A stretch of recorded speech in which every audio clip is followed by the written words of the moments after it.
My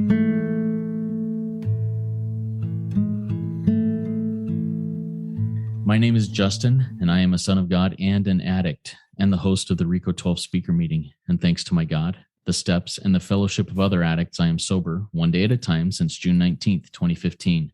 And for that, I am beyond grateful. Welcome to RECO12. We are an organization whose addictions include alcohol, drugs, lust and sex, food and gambling, just to name a few. We come together from all places, faiths, and backgrounds to learn the similarities of addiction and to gain tools and hope from others who are walking a similar path. We invite recovering addicts with at least 1 year sobriety and who are actively working their recovery in their respective fellowships to share their experience, strength, and hope on a live Zoom webinar each Friday at noon Central Time for 20 to 25 minutes. Then we, the live audience, get the opportunity to ask questions of that speaker for another 20 to 25 minutes. If you're hearing this meeting in recorded podcast form and would like to participate as a live audience member in the future, please go to RECO12.com. That's RECO12.com to learn more and submit your email address there to receive weekly invitations. RECO12 is a self-supporting service, and we appreciate your help in keeping us working our Step 12 in this manner. We gratefully accept contributions to help cover the cost of the Zoom platform, podcast platform, web hosting, and administrative costs. To contribute, you can go to RECO12.com/support, or you can click the link to PayPal in the chat of the live meeting that I'll put up here or in the show notes. When you contribute, please specify the meeting number. This is meeting number 70. We've got 70 of these now. It's an awesome journey we've been on the last year and a couple months, and I'm very grateful for it. One more word about our speakers before we introduce today's speaker. When we line up a speaker for a meeting, we ask them to seek guidance on what and how to present so that they can reflect the light they have been given. That light will inspire hope, meaning, worth, and growth in us, the listening audience. Now let's introduce our guest speaker for today, Adeline G, whose topic is playing the blame game with a focus on emotional maturity. Now here's Adeline G in her own words. Quote, I entered the program 12 years ago as an adult child in ACA, then migrated through the fellowships in the following order: Al-Anon, CoDA, NA, CMA, SLAA, and finally AA, her last house. I actively work on the Al-Anon, SLAA, and AA program. Al-Anon is the software I run in all of my programs, but AA is where I got my recovery, and SLAA is my core addiction. I'm best known for my analogies and acronyms. Adeline, the floor is yours. Take it away. We're excited to hear from you. Hi, everyone. Thank you so much for that introduction, Justin. I'm Adeline. I'm a sex and love addict, a drug addict with a capital A. I've been in and out of lots of fellowships, but my sobriety date is October 28th, 2020. So I got sober off of all mind-altering substances starting during the pandemic. I have made my way through all those relationship programs, but it wasn't until I got honest and, asked myself, how badly do I really want to maintain conscious contact with a higher power? Because if I do, I can't blot out my consciousness and just take my will back and be like, God, if you could just hold those yellow and red flags, I'm just going to go to this bachelor party real quick and come right back. This was, if I'm asking for a psychic change, I have to be willing to change literally everything about me. So, my AA home group meets Monday through Friday. It's out of South Pasadena. It's called The Early Show at 6 a.m. So if anyone wants to wake up at 6 a.m., I just knew that if I needed to get serious, I needed to find a home group that was strong. I needed serious parenting. And I came on to this AA meeting and just saw this like sea of gray hair and lots of soft-spoken wisdom. And so I stuck around, and, relapse is not a part of my story as it relates to alcohol, but in my sex and love addiction, that's a different story. I grew up in an alcoholic home. My dad was a rageaholic. He's my flagship qualifier as it relates to Al-Anon. The chaos of growing up in chaos. My dad was like the sun, and we orbited around him, and he was His Majesty the King, but it was like the drunk baby king. I'm so grateful that that I've been able to reclaim my childhood memories and to just have a different perspective and different narrative of how it happened. But at the time, it just seemed like my mom was this like angry, resentful wench who kept him from coming home, and so boy, could she have used a drink, because she came from a long line of drunks and dry drunks and never touched it. But she just riddled fear into all of us. It was like, if I walk outside the house, I'm going to light on fire. And so I grew up with a lot of like angst. And unfortunately, she was deep in her codependency and her love addiction issues. So like we were manipulated as pawns, and it was like, if you are good, daddy will come home. And so, I think being a small human trying to make sense of this world and needing a design for living, there were no adults around, there were no sponsors around. And so I just figured it out, and I was a child of neglect, just needless, wantless, perfect, got good grades, and didn't cause anyone any trouble. I spent most of my life singing for my supper and performing for my love. And that was because when I was 5, I was involved in just a tragic accident where my little brother, lost his life. And, someone fell asleep at the wheel, and I shouldn't have been left alone with the baby. But nonetheless, very, very simple thinking. I felt like I had all this trauma from survivor's guilt, and I had no way to process it. Feelings were not talked about. They weren't a thing. They're designed for living with survival. So it was all based in the physical realm, right? It's like what you see and what I have, like what my worth is, the things that I can show for it. Like I need to be able to prove. And that's what was going on. I had developed from being so codependent and earning my oxygen all the time. It was as if I had developed unknowingly this compulsive need to prove I'm right, because I'm the rightest person that ever rightly lived. Like it's like I would rather win than be happy. That's the answer to that question. So jading was a thing. Jade for me stands for justify, argue, defend, explain. And so it's all about all the facts. And so I was really good at finding the right facts to support whatever it is that I needed to support. My first addiction was the pacifier. And my first way to escape was fantasy, right? Like imagination. Conjure up a best friend if you're alone. And, one of the most poignant moments for me being a parent is when I was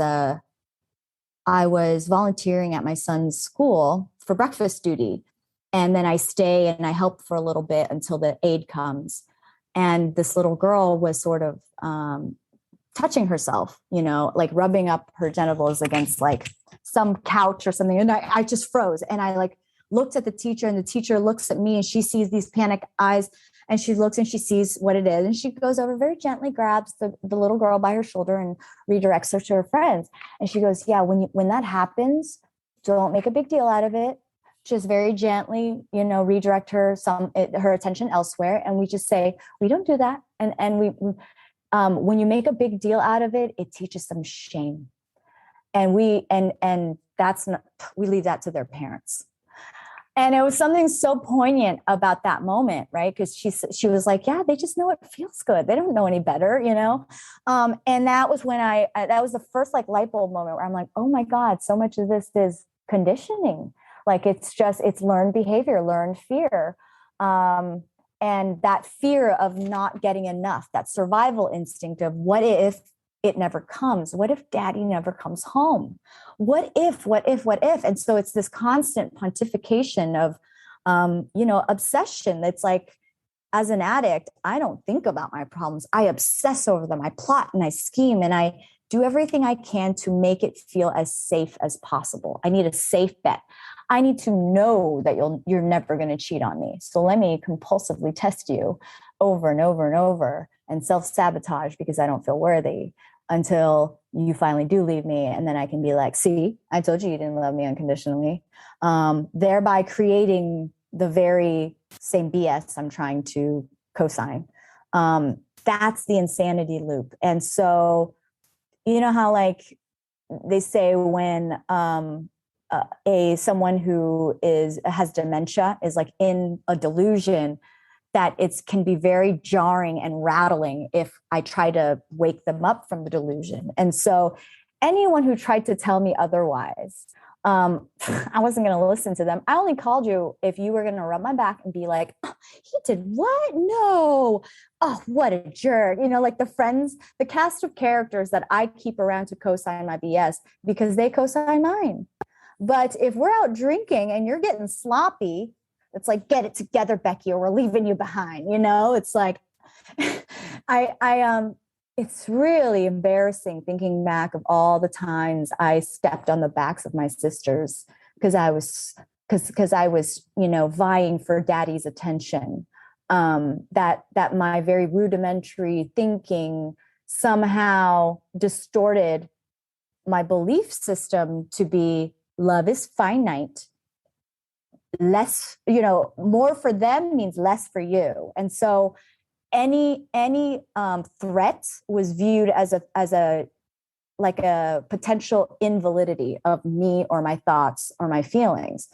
I think that's why we fight holy wars, because it's like, no, mine is the right God. No, mine is the right God. And that's what I love about 12-step fellowships is like, believe whatever God you want to believe in. We were all created by something, and your interpretation of this poem does not negate my interpretation of it. You know, it's like, I don't need to justify or explain why my God is right, because it's just a different colored door to the same place. You know, it's like, I think no one could know what God is, for sure. Anyway, that's the whole point of faith. It's like knowing that no matter what, it's going to be okay. That for every like moment where I felt like the sky was falling, at some point it stopped falling and I found joy again. Now the deliberate manufacturing of misery, I'm not good about stopping that. But if I utilize the tools of my program, I can minimize that damage, right? Like pain is inevitable. It's part of the human condition. Like life gets lifey, you know, it's like time to put my big girl pants on. The reason why this hurts so bad is because it's delayed hurt, you know, like it's like any tragic situation that happened in my life, I was supposed to feel a certain amount of pain from it. And any deflection of that pain, you know, like gotta get under a new man to get over an old one, you know, like that was the whole rationale, right? Like just Tarzan from relationship to relationship, so I never have to feel. And then I wonder why I'm acting like such a pretty princess who expects to be taken care of emotionally and physically and financially in every single way. I think a piece of me felt like I deserved it, like I had suffered so much as a child, and I didn't get much of a childhood, and I grew up too fast, and wow, right? If I was really looking at things objectively, I would see that I'm not that fair. So the gift of desperation for me came when, after a breakup, I just felt so unlovable and so unworthy. I just wanted to die. Like there's, you know, and in that moment, it wasn't necessarily that I wanted to die, that I wanted my life to end. It's that I didn't know how to live. And it was like the pain was so intolerable that I couldn't exist. And, and so I opted for a very permanent decision to a very temporary feeling. And that was to take myself out. And, you know, prescription of Ativan and, you know, like a bottle of tequila, just went lights out, you know, and I think a part of it was just a cry for help, attention seeking, which is the behavior it's a pattern my whole life, one that I wasn't aware of, because I was always thirsty for that lava, the love, attention, validation, and approval, because that hollowness that I felt, it's what Carl Jung refers to as the low grade spiritual search. At this point in my addiction, I had harmed everyone that I have ever loved. I had so many moments of like, what are you doing right now? You're a good person. Like, why are you cheating on your fiance, the man that you have loved for the last decade of your life? Like and being in it. And feeling powerless to stop it. And then just going along with it and drinking more or whatever it is, so that I wouldn't have to feel, because so much of my consumption of substances was about needing to be more. That compulsive need to prove was to prove I'm valuable, I'm lovable, I'm enough. And drinking, that feeling of not enoughness, like I need to be more funny, I need to be more brave, I need to tough through and suck it up and just sit here and sleep with this person I have zero interest in sleeping in or sleeping with. And so I've been contrary acting my whole life, it turns out, and not even knowing why, and then waking up confused. Like, that was baffling. And so it needed to hurt bad enough. Pain is a touchstone of spiritual progress, because I needed to be woken up from the delusion. It's like when you say, pinch me, it's like, I need to know I'm not dreaming. That was the moment of pain for me, was when I went bye-bye and then opened my eyes. And all I saw was these big old saucer eyes of my 6-year-old, panicked and in full blown, like I've never seen him this crazed and freaked out. And it was like in that moment, in a instant, I saw the face of the devil and God at the same time. Mind you, lots of substances in my system, but it was the pinhole that I needed to open my mind up to something else. Because in that moment, because I needed relief so bad, it was like all of that emotional, like, because I was puffing up, I was bottling my feelings, and I finally just like popped like a pimple. I was emotionally constipated, I like to say, and God sent me a laxative. And in that moment, I surrendered, and I knew I was a child of God. But I didn't even know what it meant at that point. I'm realizing that there's a big difference between knowing, thinking, feeling, doing. The chapter is called Into Action, not into thinking or into feeling. So, this ever searching mind of mine found all sorts of ways to crawl through this process. But I was at that point almost willing. And I decided, okay, I'm going to finally let go. And when it came to SLAA, step one was very difficult for me. It's like, no one wants to join an S program. There's like all sorts of connotations that come with that. But, I have a disease and it loves to judge, and it's like, I always wondered why I felt so unique. It's because you can't judge without separating, am I better than you? Am I worse than you? It's like, I'm constantly comparing myself. And, it's like, if I'm better than you, I feel good. If I'm worse than you, well then like I'm even the best at being the worst. And it's that constant anxiety, this undercurrent of anxiety that I have lived with my entire life that I did not know. Because it's like, how you can become like nose blind to your own scent. I had become blind to that tension. It was just a part of living.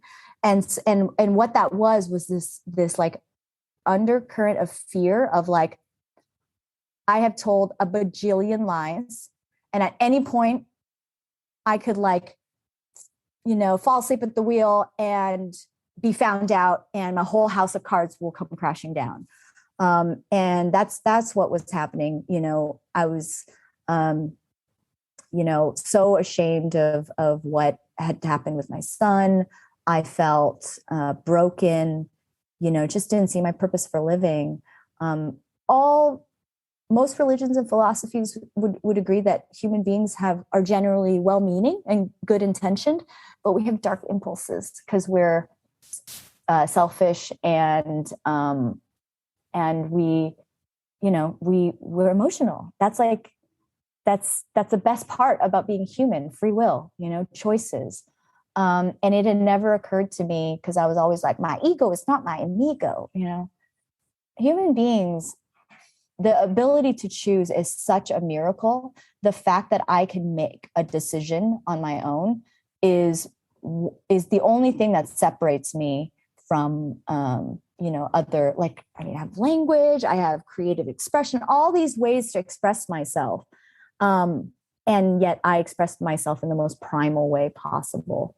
And that was because, again, survival and no spirituality, no God, no gut brain to balance out the head brain.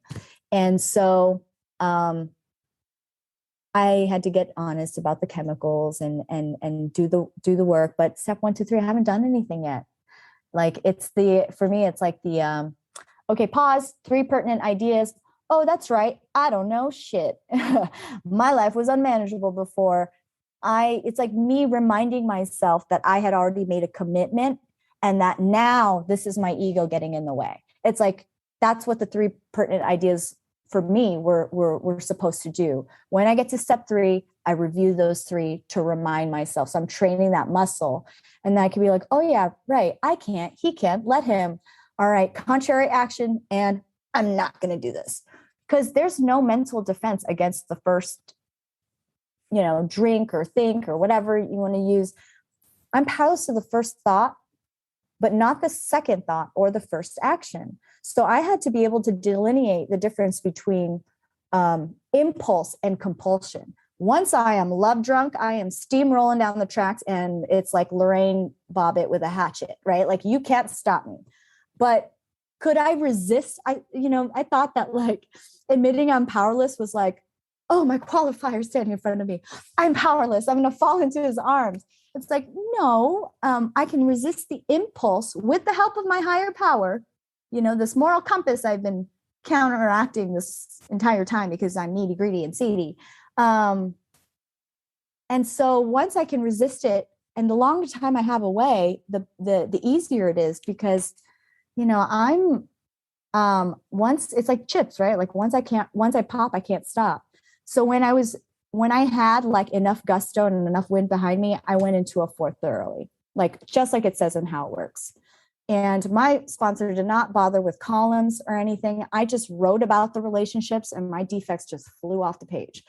I just had to, say, finally get honest, be like, here's the shit I'm still pissed about that I can't get over. Here's the shit that I'm still scared of, and like, it's holding me back in life. I need to put my big girl pants on. And then here's the stuff I drink over. Here's the stuff that, like, really tortures me, that I want to pretend has never happened. And it was like she said, it's all the same garbage. It turns out that I was behaving in the world in a very developmentally inappropriate way, and I was still expecting to be rescued. I was still waiting for daddy to come home. I wanted magic to rescue me, and magic wasn't going to rescue me. God does not do for those what they can do for themselves. And so, in the SLAA basic text, it talks about how when we're faced with the stark recognition of our profound frailty, and when we can see that, like, we're undisciplined, and so we need something other than us to discipline us, because it will never make sense if I just indulge in the thing and then, like, expect things, based on very unrealistic perceptions of the world. I had just never been parented properly. Like, it turns out I can't just copycat my way into this thing. Character assets, they have to be built, character has to be built. It's not a costume I can just step in. And, I was, as a sex and love addict, I was very manipulative. I needed to really be able to look at someone in the eyes. I need to confront the body count, and I've just been like throwing the bodies in the backyard, just covering up, like it's not there, just like totally in denial. So the reason why I didn't want to look was because I'm like, I know it's bad, this trail of broken hearts. I was both anorexic and codependent. So as an anorexic, sex had a utilitarian function for me. And I almost had to disassociate from it because I'm so afraid of love and intimacy. And so my pattern there is razzle dazzle bolts, because I just did whatever I could to get it, and so I oversold the goods, so to speak. And then on the, codependent addicted side, sex became a stand-in for love. The truth was, I didn't even know what love was. I just became so attached to this idea, to the idea of love, because, rom-coms, Disney, superhero movies, like I romanticized everything. And it was like, love is a boy standing on my lawn with a ghetto blaster, asking me to prom and throwing, rocks at my window. Like, if it wasn't some big declaration, I felt like I wasn't worthy of something more extravagant. It's like so gross to hear myself say it out loud. And so I needed brakes and gas, because it was like all brakes or all gas. And my addicted pattern is mother, smother, cheat. I needed him to approve of me 365 days of the week. And if one day he criticized me for loading the dishwasher wrong, it would trigger my fear of abandonment so primally that I nuclear reacted. I would pole vault over mouse shits. It was so primally wounding. And if I just thought you might have cheated it on me, I would already assume that you have take insurance out of looking like a chump and go cheat on you, so that when it was revealed, I could be like, see, I did it first. And then if it turns out you didn't cheat, then what you don't know can't hurt you. So that was my thinking. And when I looked at someone in the eye and said, I used you and I'm sorry. I used you to recreate my primal scene with my father. And we were role playing it, except you didn't know you were playing a role. I needed to feel better than you. And so I justified it by treating myself like the drug and saying, well, at the very least, since he didn't get to be with me, at least he got to sleep with me. And it's, I'm mortified. And then because I wasn't enough of a woman to just be honest about it, I manipulated you into thinking that you were the reason why we broke up. I would claim victim, and then I would assassinate your character afterwards. I was malicious and intentional in doing this. And this is a part of me that I am working to change, because I don't want to do it anymore. And it was as if every single time I said it out loud, every single time I shared about it in a meeting, I was spiritually pushing myself further away from it. And my sponsor was sneaky. She had me make a list of people I was willing to make amends to. And then, and I was kind of an eager beaver about some of them. And she was like, yeah, no, you're never gonna torment this person again. We're going to start with this resentments list, because this is a spiritual exercise. And I'm guessing the people you retaliated against the hardest were the people that you blame for this. And I love to point fingers, because this very smart brain, my disease is not designed to see itself, because it's my very sense of self. Anytime I'm involved, there's a blind spot. That's why a solitary self-appraisal seldom suffices. So after reading my fourth step for 10 hours, she handed me a piece of paper listing all of my character defects and citing her evidence based on what she heard for 10 hours, and said, there's no denying it. Sit with this, get comfortable with this, feel the feelings. And I cried. I cried and I laughed. And I they say tears and laughter are signs of conscious contact with a higher power, because we're finally feeling the feelings. I'm letting it all out, because with feeling, I have to remind myself, is this uncomfortable or is it unmanageable? Like, am I being honest? Is this decision I'm about to make, have I consulted the committee? Have I, I have all these tools that I conveniently forget about in the moments that matter. And so I had to finish feeling those feelings and build up some emotional durability. It's not about fault or blame, because there's no judge, jury, and executioner. Like, I was basically living like the shot collar of a prison, wearing my judge, jury, and executioner hat. And it's like, you know what? You did this to me. Eye for an eye, justice. And what I didn't realize was that when a child tries to make sense of the world, taking and sacrificing looks a lot like giving for fun and for free, and receiving with humility. When I think everything has to be earned, when I think it's all tit for tat, that's the simple rudimentary understanding of a child. And I needed to stop shaming myself. I needed to realize that my spirit lives in today, and that shame for me stands for self-hate and mental exhaustion. It's something that my ego does to keep harming myself. It was, arriving here at the doorsteps of 12-step fellowships, AA and SLAA. I was like a feral spiritual orphan that was angry and distrusting of the world, and no ability to filter out the bad stuff. So I just blocked myself off from the good and bad stuff, and then blamed other people for it. And I was trying to do this thing where, like, I come out behind the wall just to take something, and then I come back behind the wall. And so I was taking from the stream of life. I was not depositing anything to it. And when I could really see how I've harmed people, and so today I live my life in this way where I know I've experienced enough of the promises to know that this thing works. It works. It works for whatever. The steps are the same in every program, but little different with sort of the ancillary components that come with that specific addiction. But I needed a psychic change, and I needed to understand that, like, 10 or 20 years of drunkenness and acting out would make skeptics out of anybody. It takes time to earn back the trust in my loved ones' lives. And the truth is that because they love me, they're more than happy to let the scales tilt in the other direction.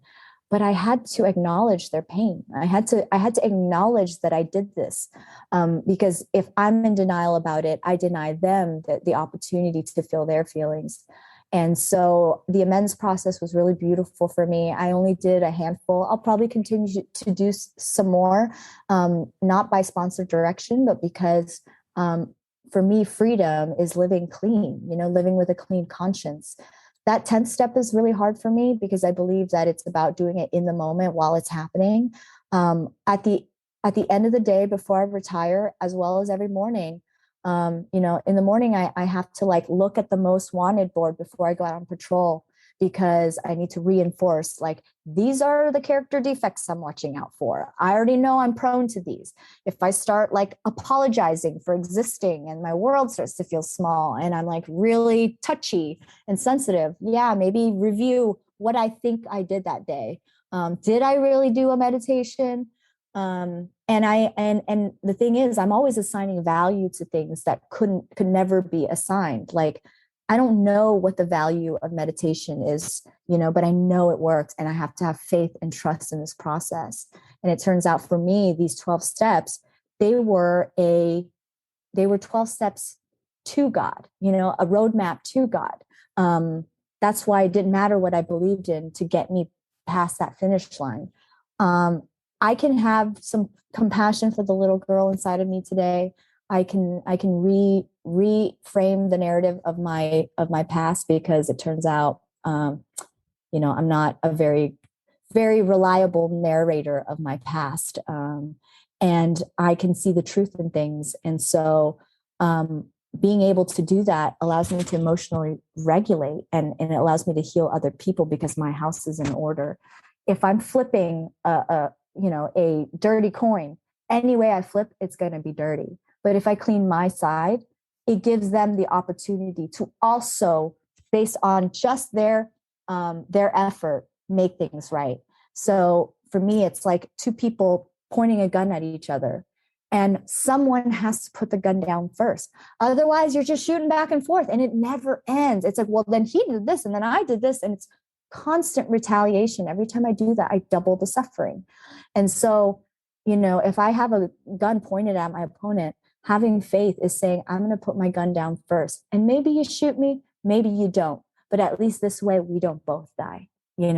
It's living like that, because it's learning the difference between what I control, which is just me, what I affect. These are all the people that I have directly harmed, and I can do that just by handing my misery to the gal at Starbucks. And so, and then she hands it to the next person, because she's having a bad day already, and I just made it worse. And then that customer hands it to the next person at work, and then it just goes on. And I don't have to do an inventory on that wreckage. So I know when anger erupts inside of me, like I'm harming someone and I don't know the value of that harm or the pain relative to their suffering. That's why when I go to the hospital, they say, like, what's your pain level? Because everyone's is different. I'm not going to compare my problems to some kid in the Middle East. This is my world, and this is my reality, and this is the one I need to live in. So I don't do social media. I barely do the news, just to kind of stay current on facts. But that 12th step, I held so long on that one because I don't know if I'm recovered enough. The magic of being in the day-to-day minutia of like a little girl who's like, SOS, I need to call the firehouse, I need some help. And then I'll wrap up by, it's like to watch her grow from being a little girl, because I can see things clearly now. I have a mirror. And then to watch her grow into an autonomous woman who relies on nothing but God and is fully self-supporting of her own contributions and knows who she is. That's the magic right there. That's where I met God. And I found the difference between passion and compassion. Freedom is in the St. Francis prayer for me. And I'm realizing that I went over, and you were too kind for not interrupting me. Thank you for letting me share. Thank you, Adeline. I appreciate that. And yes, I almost jumped in there and I was like, you know what? She's spitting fire here. I want to let her continue to do that. So thank you for this share. We have time for a few questions to our live audience. If you have a question for Adeline, please type it in the Q&A link at the bottom of your Zoom window. I've written down several questions here, and we'll get to as many as we can in the next 15 minutes or so. So Adeline, first question I have for you is you mentioned that you don't just think about your problems in your addiction, you obsess on them and just thrive on them. How do you go about getting past when I have a problem, obsessing on it and just thinking about it and then moving forward? What are some of the tools or tricks of the trade that you use for that? Yeah. So when I was withdrawing from a person in my sex and love addiction, I remember in college, I took a speech class, and to train out the habit of verbal pause, anytime I said or like, I snapped a big rubber band on my wrist. So I would snap anytime I thought of him, I would snap it and say magical qualities, just to remind myself that like it's not him, it's just it's like I need my human pacifier. And so it's like just right sizing it, being practical in my techniques, and move a muscle, change a thought. It's like if I sit there and I microwave a thought, it's just gonna like, it's like looking at a sheet that's half black, half white. If I stare at the black side, the black seems to get bigger, and then the white's only a sliver in my peripheral. So like I need to stop the magic magnifying mind, because it means I'm getting momentum in the wrong direction. I like that. And I like that imagery that you used there. Thank you. Another question I have for you. You talked about co-signers of your BS, people that would just pat you on the back and say, oh, you poor baby. Now, in my experience, a lot of those people are who I spend most of my time with throughout my life. How do I either cut the tie with them or maybe turn them into non-co-signers of my BS and real authentic friends? Or how do I move on from them? I don't feel like, for me, that would be the initial instinct, is to do that. Like I'm on some, reality show and people are getting the axe from my life. I feel like what I've learned to do, transcendental meditation has been a life changer for me, because it really taught me how to meditate in a way that allows me to just let things be. And so organically, I feel like they tend to weed themselves out. I had a group of girlfriends female sisters in SLAA, and we were, trudgers together. But then as I started to get recovery and I was no longer co-signing, I felt there be a little resistance. I call that like spiritual sandpaper. If it feels like I'm trying too hard, then I'm already square peg round holing the thing, and so I just very quietly let it lovingly detach. I didn't need to amputate and because I feel like even tools of the program can be weaponized if it's done so in the wrong context. Thank you for that. We have a question that came in from one of our live audience saying, you said that you would continue to make amends, but not under sponsor direction. And the follow-up is, isn't that a recipe for disaster in running the show via your own will? What are your thoughts on that, Adeline? Oh, and I just meant that even if I wasn't directed to make amends to every single person on that list, that I would still want to do so. If I was directed not to make amends to them, then I wouldn't push past it with, my own thinking, entertainment purposes. Yeah. Thank you for that clarification. When you said that, I also had the little red flag jump up and I was like, I wonder what she meant by that. So I'm glad that the question was asked so you could clarify that. Thank you. All right. Another question I have for you. You talked about how even when the sky appears to be falling, when you rely on your higher power, on God, the sun's going to come up in the morning. The sky isn't going to crush you.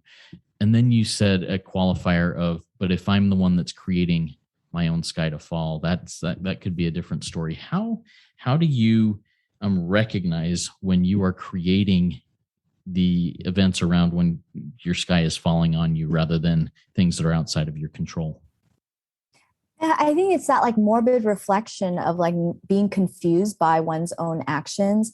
So usually I would cause the relationship to destruct. And it was really me acting out my own aggression against myself. So I don't feel like I'm worthy of this relationship. And that's why I'm constantly testing it, because I need it to be a sure bet. Because if it's not, I'm going to be abandoned. And that's the subconscious or unconscious thinking behind that action. So to tell someone I'm done and then basically push them off a ledge and then cry over the fact that they fell, it's like, why did I that's when I start something's amiss, right? So there's something wrong with the logic up here. And so I think most of it is about building a distrust in my own thinking, because the steps are all about humility. I'm doing soul surgery and my brain needs to be molded. So I need to be so surrendered that I can allow the steps to work me, right? So just reinforcing this idea that I can't trust myself. Thank you very much. We have another question from a live audience member, Shalina. She asks, how did you get to the point you could forgive yourself working on and she says, I'm working on a step 4 here. So how do you get to that point of self-forgiveness? I think it's all faith. It all comes down to, I have such amazing guides, and sometimes it's as simple as asking myself, where's God in all of this? Because for me, what keeps me going is a faith that it always works out in the end. It's life cycles. It goes up, it's down. Life has its ups and downs. These colloquialisms exist for a reason. And if I don't want to treat each state like it's a permanent state. It's just a reminder that what goes up must come down, and what is down has to come up, and trying to anchor my sanity somewhere in the middle. So if I'm riding a high, to remind myself that this will end so that I can extract every joy in it while I have it. Everything's on loan. And so, when it's time to give it back to the universe, I need to be able to give it back. If that makes sense. I already forgot what the question was. It had to do with forgiving yourself. Oh, that's right. Forgive yourself. So I believe that there's forgiveness from ego and forgiveness from love. If I'm forgiving from ego, it feels like I lost something. So I'm sacrificing myself on the altar of dignity by letting this go. That's forgiveness from ego. Forgiveness from a love-centric God, like agape love, it looks for the innocence. So, it's an exercise in seeing people for like the children of God that they are, and understanding that their genetic makeup made them this way, just like mine did to make me my worst version of myself. And so if I can change, I need to be able to give other people the opportunity to change.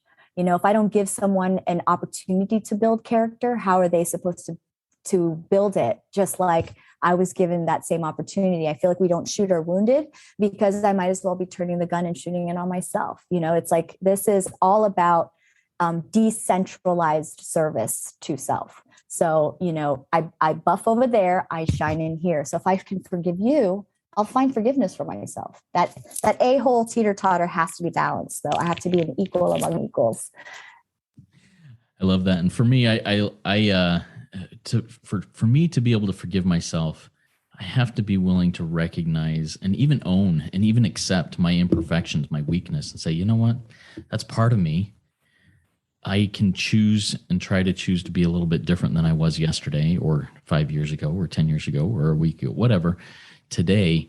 But, I can own that and recognize that it's brought me to where I am today and made me a better person. If I own it and work and surrender it and work through it. So awesome. Thank you for sharing that. We have another question that came in from a live audience member. We have time for another question or two. This is from Ty. Ty asks, how would you compare the amount of information you possess about recovery versus the amount of transformation you have experienced? I appreciate this question because Ty asked me this question when I was like a month or two in, and or said that I had a lot of information, not a lot of transformation, because everything was always provable to me, right? Like, again, I have a compulsive need to prove.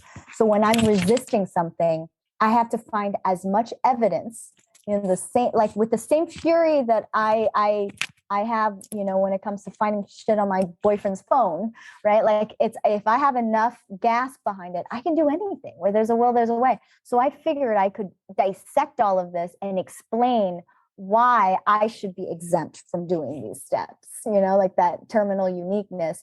And it was great because in the process of doing that, I disproved myself.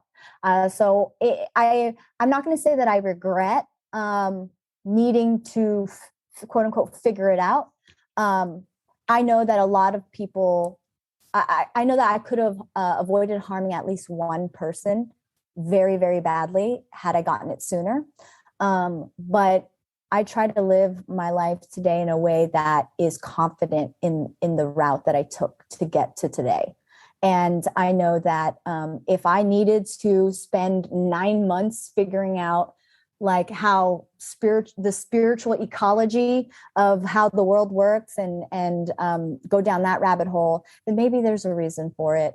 And I can just leave it at that and do my best to just do the next right thing and trust that I'll see the signs because I'm looking for them, Thank you very much. All right. I have one more question here for you before we wrap things up. In your talk, you mentioned a line that really kicked me. It was something that I thought, wow, that's really neat. I hope I get a chance to dig here. You talked about recognizing the difference between impulse and compulsion. It was basically the first thought and the first action, the first thought and the second thought.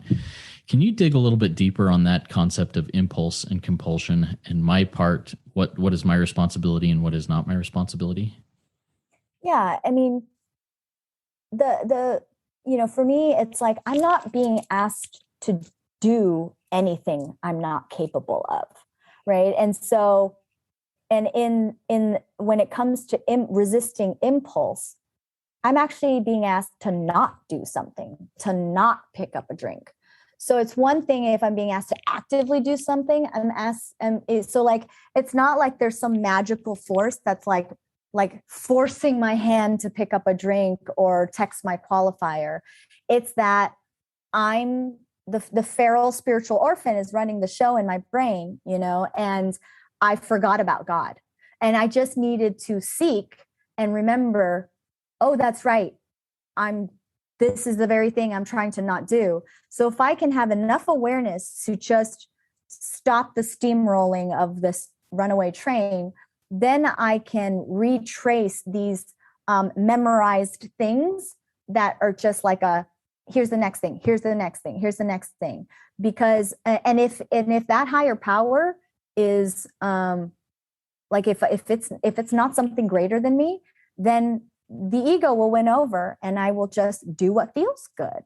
Like that's all I've ever done. It's just, I just want candy, no vegetables. And so as those neural pathways are well worn. And so this habit, it's like, I have an itch, I immediately scratch because that's what I've done for, 34 years of my life. And so this is a tall order, trying to retrain the response mechanism. And as I do that, I will get further and further away from wanting to do that impulsively. But it needs to be a force greater. And then I have to remember that even if I retrain out of the impulse, that the compulsion will always exist. So it's like nature loves a vacuum, and the second alcohol touches my lips, I just know it'll go, and then I've handed my mind over to the substance, just like I hand my mind over when someone makes me mad. Excellent, very good. All right, before we close out, do you have any final words of wisdom for us, Adeline? No, I guess I do. I feel like this for me, this fellowship has been everything. And, I'm always thinking of ways to like, how do I get more people to do this? And I know that I'm just one bozo, but, if I could just earnestly say that, whatever the God thing is for you, if you do this 100% thoroughly and completely and just trust the process, that God is at the end of the rainbow, and it's like, if I'm blind and I want to see, and all I have to do is open my eyes, it's like, I won't understand or be able to make sense of anything that anyone tells me until I actually see for myself. So I hope everyone sponsors the SLAA Fellowship. I think is lacking in sponsors. And so, and I think there's a great need there. But thank you for having me on, and I really appreciated the time, and I hope I said something valuable to somebody. Thank you so much, Adeline. That was a great RECO12 speaker meeting for all addicts and those who suffer with addiction and want to learn more about addiction. We appreciate your willingness to share, Adeline, and we appreciate all those who have participated in this meeting. I want to invite all of our audience to come back next week. If you've not yet gotten on the live email, so you receive emails each week to remind you about who's speaking and everything, I want to invite you to go to RECO12.com and join us there. Also, we are having a lot of growth lately, which is really exciting. And in order to help us carry forward this working of our Step 12, I want to invite each of you to go to the podcast platform of your choice and go in and rate and review RECO12. It really helps us get that message out there. Next week, we will be hearing from one of my mentors in recovery, Father Bill W., who is one of the loudest voices on TwoWayPrayer in Step 11. He will be speaking to us on using imagination in TwoWayPrayer in Step 11 next week. And I'm really excited about that. I posted, he actually asked me to post this in this week's meeting. He's doing a workshop, a free Zoom workshop tomorrow at 10 o'clock Central Time, 10 o'clock a.m. I've posted the information on there, the Zoom ID and the password for anybody here live that wants to do that. And I'll post it in the show notes for those who are listening between now and tomorrow in the podcast. But it's really good stuff. I invite the audience to come back next week. Adeline, once again, thank you so much. Before we close out here, she's going to send us off in the we version of the Serenity Prayer. So have at it, Adeline. All right. A moment of silence for all the sick and suffering alcoholics and addicts in and out of these rooms. Please join me in the we version of the Serenity Prayer. God, grant us the serenity to accept the things we cannot change, the courage to change the things we can, and the wisdom to know the difference. Thank you so much, Adeline. Keep coming back, everybody. It works when I work it, so work it. You are worth it. So worth it.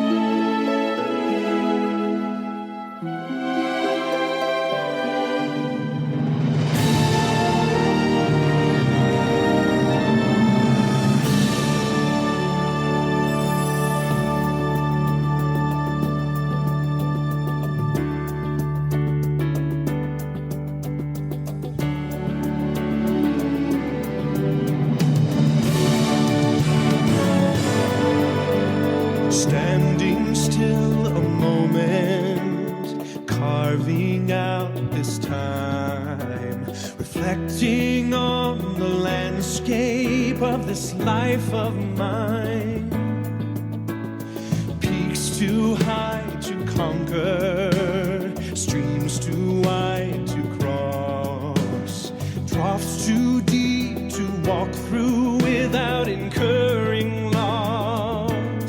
Yet here I am, still standing tall, despite the rough terrain.